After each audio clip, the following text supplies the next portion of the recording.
சிகப்பு புலவுக்கு ஒரு சின்ன ரீகேப். ஒரு பவுலில் மிளகா, தனியா, சீரகம், முந்திரி பருப்பு, இஞ்சி பூண்டு விழுது எல்லாம் சேர்த்து ஒன்றா விழுது அரைச்சி எடுத்துக்கிட்டு ஒரு குக்கரில் எண்ணெயும் நெய்யும் ஊற்றிடணும். அது காஞ்சதும் வெங்காயத்தை போட்டு சிட்டிகை உப்பும் சேர்த்து நல்லா வதக்கிட்டு, வெங்காயம் கொஞ்சம் வதங்கினதும் அரைச்ச விழுதை நல்லா வதக்கணும். பச்சை வாசனை போக வதக்குனதுக்கு அப்புறமா ஒரு பக்கம் தண்ணியை கொதிக்க வச்சுக்கணும்.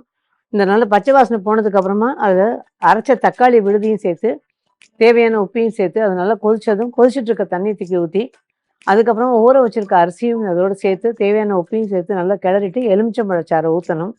அதுவும் சேர்த்து நல்லா கலந்துட்டு அரிசி சுற்றி வரும்போது தீயை நல்லா குறைச்சிட்டு மூடி போட்டு 12 நிமிஷம் விட்டு அதுக்கப்புறமா அதை அடுப்பை ஸ்விட்ச் ஆஃப் பண்ணிவிட்டு வெயிட்டை போட்டுடணும். அதுக்கப்புறம் ப்ரெஷர் அடங்கினோன்னே அந்த வெயிட்டை திறந்து நல்லா கிளறி எடுத்தோம் அப்படின்னா சிகப்பு புலவ் தயார். ரைத்தாக்கு ஒரு சின்ன ரீகேப்.